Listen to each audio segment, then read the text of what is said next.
First question है, हाल ही में नारद जयंती 2025 कब मनाई जाएगी? इसका ऑप्शंस हैं ए 10 मई, बी 11 मई, सी 12 मई या डी 13 मई। इसका ऑप्शन नंबर डी सही है, 13 मई। 13 मई की तारीख को जो है इस बार नारद जयंती मनाई जाएगी। नारद जयंती वैशाख महीने की कृष्ण पक्ष की तिथि को मनाई जाती है और इस बार यह 13 मई को मनाई जाएगी। नारद जयंती 13 मई को मनाई जाएगी। 13 मई को नारद जयंती नारद मुनि के जन्म दिवस के उपलक्ष्य में मनाई जाएगी। वैशाख महीने की कृष्ण पक्ष की तिथि को नारद जयंती मनाई जाती है। वहीं 10 मई को विश्व ल्यूपस दिवस मनाया जाता है। 11 मई को राष्ट्रीय प्रौद्योगिकी दिवस मनाया जाता है और 12 मई को अंतर्राष्ट्रीय नर्स दिवस या अंतर्राष्ट्रीय पादप कोशिका दिवस मनाया जाता है। नेक्स्ट क्वेश्चन है, हाल ही में निवेशकों को दीर्घकालिक पर्यटकों और विदेशी पेशेवरों को आकर्षित करने के लिए कौन से देश ने 10 वर्षीय गोल्डन वीज़ा कार्यक्रम शुरू करने जा रहा है? ऑप्शन से ए अमेरिका, बी वियतनाम, सी रूस या डी जर्मनी।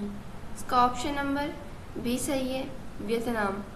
वियतनाम जो है अपने देश में एक 10 वर्षीय गोल्डन वीज़ा कार्यक्रम को शुरू करने जा रहा है। वियतनाम द्वारा प्राप्त किए जाने वाले इस 10 वर्षीय गोल्डन वीज़ा कार्यक्रम के अंतर्गत जितने भी वियतनाम में निवेश करने वाले व्यक्ति हैं या वियतनाम में आने वाले पर्यटकों और जो विदेशी पेशेवर हैं उनको आकर्षित करने के लिए इस गोल्डन वीज़ा कार्यक्रम को शुरू किया जा रहा है।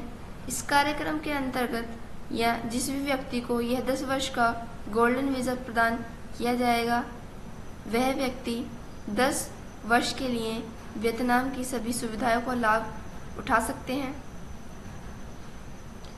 10 वर्षीय गोल्डन वीज़ा का कार्यक्रम जो है वियतनाम देश शुरू करने जा रहा है।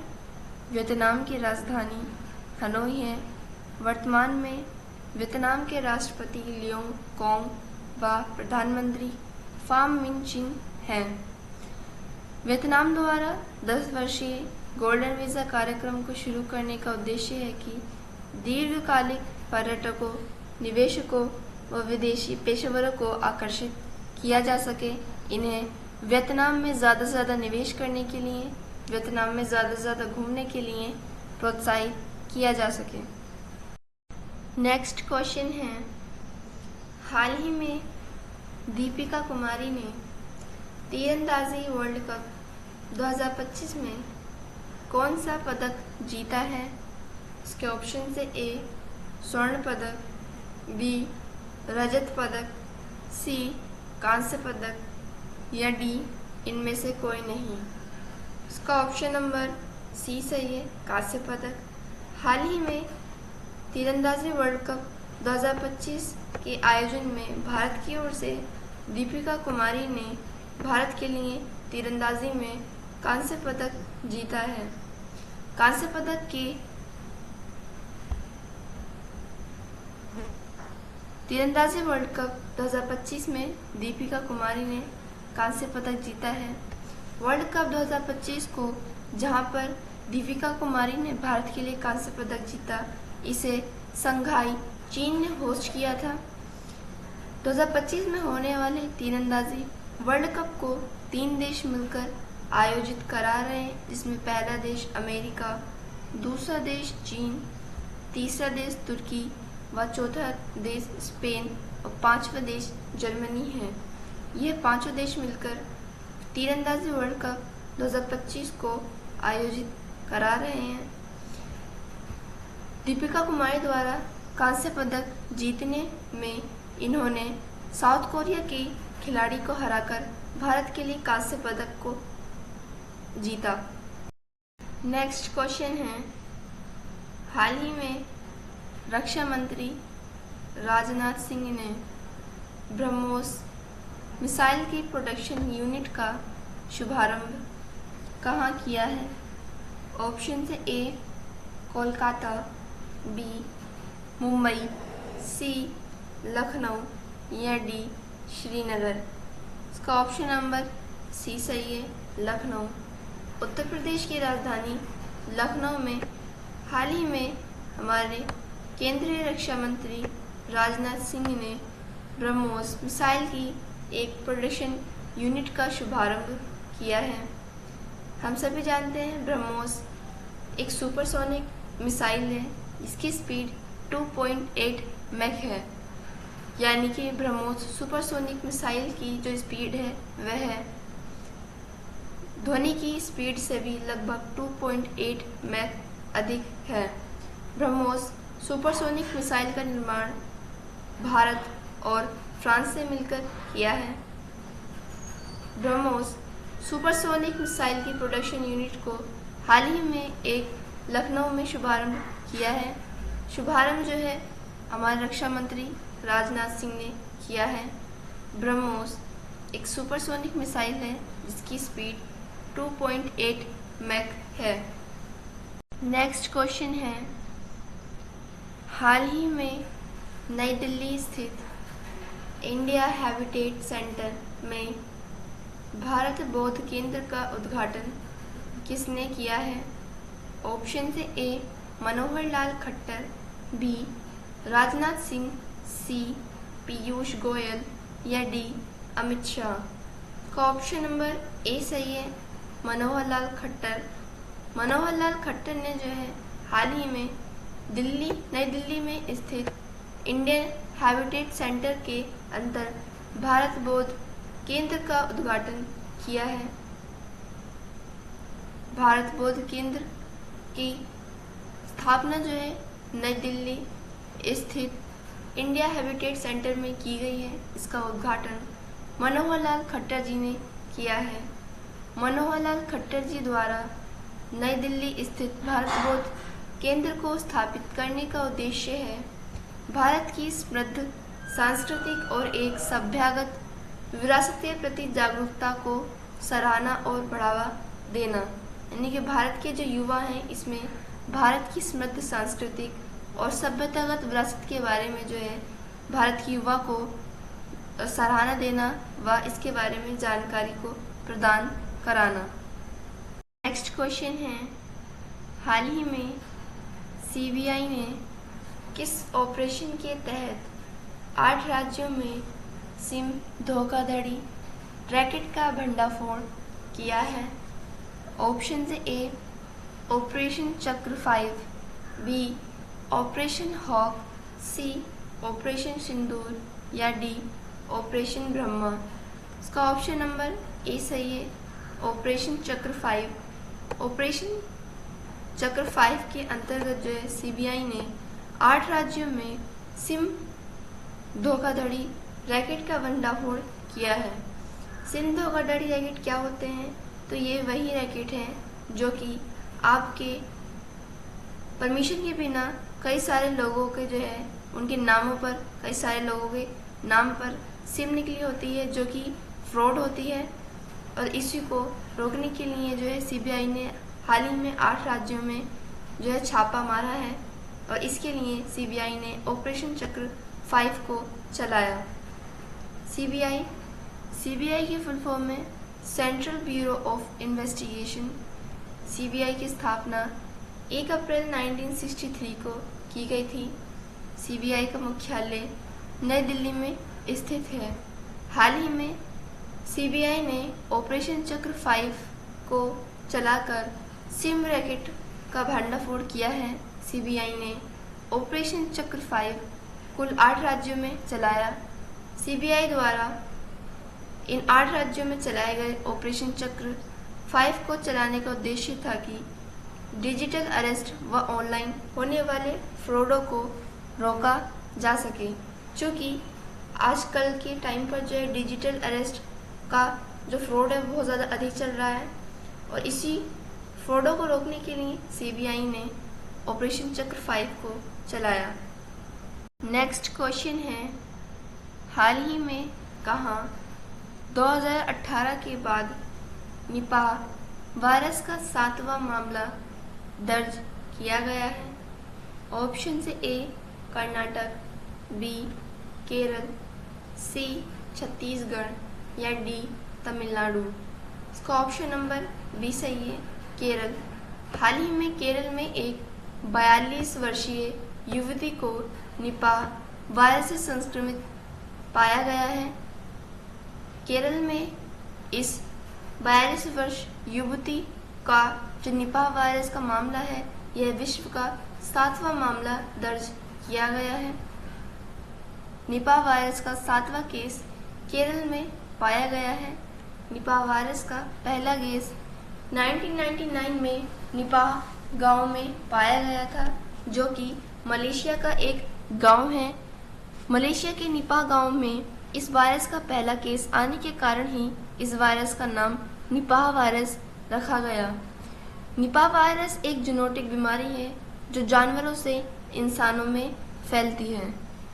निपाह गांव में जब पहली बार जिस व्यक्ति को निपाह वायरस से संक्रमित पाया गया था, तो वह सुअरों के पालने वाला व्यक्ति था और सुअरों के पालने के कारण ही जो है उस व्यक्ति में निपाह वायरस के संक्रमण होने की आशंका बताई गई। निपाह वायरस में नेक्स्ट क्वेश्चन है, हाल ही में लाइसेंस प्राप्त स्टाम्प विक्रेता को लोक सेवक किसने घोषित किया है? ऑप्शन से ए विधि मंत्रालय, बी संसद, सी यूपीएससी या डी सर्वोच्च न्यायालय। इसका ऑप्शन नंबर डी सही है, सर्वोच्च न्यायालय। हाल ही में जो है सुप्रीम कोर्ट ने जो भी हमारे लाइसेंस प्राप्त स्टाम्प विक्रेता होते हैं उन सभी को लोक सेवक घोषित किया है। सर्वोच्च न्यायालय ने सभी लाइसेंस प्राप्त स्टाम्प विक्रेता को लोक सेवक इसलिए घोषित किया है कि जिससे भी जो है भ्रष्टाचार को रोका जा सके। काफ़ी सारे लाइसेंस प्राप्त स्टाम्प विक्रेता ऐसे होते हैं जो कि आपको 50 का स्टैम्प 100 में, 100 का स्टैम्प 200 में, यानी कि स्टैम्प जितने का होता है उससे अधिक पैसों में बेचते हैं और इसके कारण ही भ्रष्टाचार बढ़ता है। इसलिए भ्रष्टाचार को रोकते हुए जो है सर्वोच्च न्यायालय ने इन सभी लाइसेंस प्राप्त स्टाम्प विक्रेताओं को लोक सेवक घोषित किया है। अब लोक सेवक घोषित होने के कारण जो है यह सभी लाइसेंस प्राप्त स्टाम्प विक्रेता भ्रष्टाचार धारणा अधिनियम 1988 के तहत आते हैं और यदि यह भ्रष्टाचार में सम्मिलित पाए जाते हैं तो इन पर कानूनी कार्यवाही की जाएगी। लाइसेंस स्टाम्प विक्रेताओं को हाल ही में सुप्रीम कोर्ट ने लोक सेवा आयोग घोषित किया है। इसका उद्देश्य भ्रष्टाचार को रोकना है। अब सभी जितने भी लोक सेवक हैं वह भ्रष्टाचार धारणा अधिनियम 1988 के तहत आते हैं।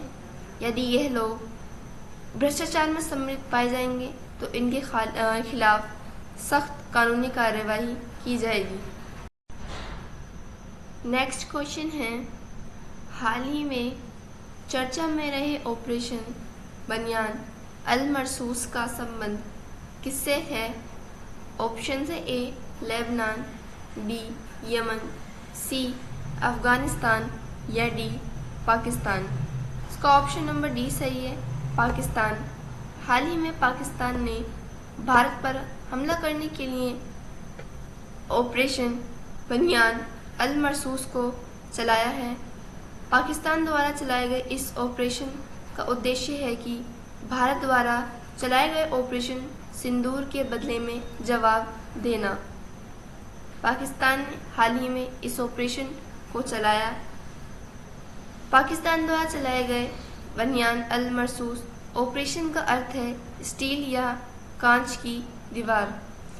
भारत द्वारा चलाए गए ऑपरेशन सिंदूर के बदले में पाकिस्तान ने यह ऑपरेशन चलाया है। पाकिस्तान द्वारा चलाए गए इस ऑपरेशन के अंतर्गत जो है पाकिस्तान ने 500 से अधिक ड्रोन गनों को भारत के ऊपर दागा, जिससे भारत के डिफेंस सिस्टम, जिसे हम ट्रायम्फ या S-400 के नाम से भी जानते हैं, इसने एक बड़ी उपलब्धि हासिल करी और हमारे भारतीय डिफेंस सिस्टम ने पाकिस्तान के इन सभी ड्रोन गनों से बचाव किया। नेक्स्ट क्वेश्चन है, हाल ही में रूस के राष्ट्रपति ने यूक्रेन के साथ कहाँ वार्ता करने का प्रस्ताव दिया है? ऑप्शन है ए चीन, बी कनाडा, सी तुर्की या डी म्यांमार। इसका ऑप्शन नंबर सी सही है, तुर्की। हाल ही में जो है रूसी राष्ट्रपति व्लादिमीर पुतिन ने यूक्रेन के साथ वार्ता करने का प्रस्ताव दिया है। रूसी राष्ट्रपति यूक्रेन के साथ यह वार्ता तुर्की में करने का प्रस्ताव दिया है।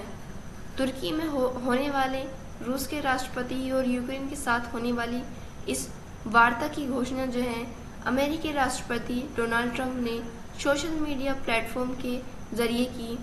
उन्होंने यह भी कहा कि रूसी राष्ट्रपति व्लादिमीर पुतिन अब यूक्रेन के साथ सीज फायर न करके इस युद्ध को विराम करना चाहते हैं। तुर्की की राजधानी अंकारा है व वर्तमान में तुर्की के राष्ट्रपति तैयब एर्दोआन हैं। तुर्की में होने वाली या होने जा रही इस रूसी राष्ट्रपति और यूक्रेन के बीच होने वाली वार्ता की घोषणा जो है डोनाल्ड ट्रंप ने सोशल मीडिया प्लेटफॉर्म के जरिए की।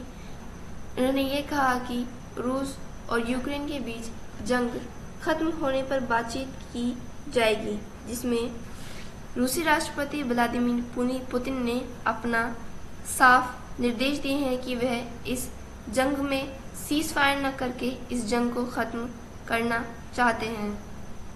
स्टूडेंट्स, ये क्लास हम यही ख़त्म करते हैं। नेक्स्ट क्लास में हम करंट अफेयर्स से बनने वाले और भी क्वेश्चंस को पढ़ेंगे। Thank you and thanks for watching.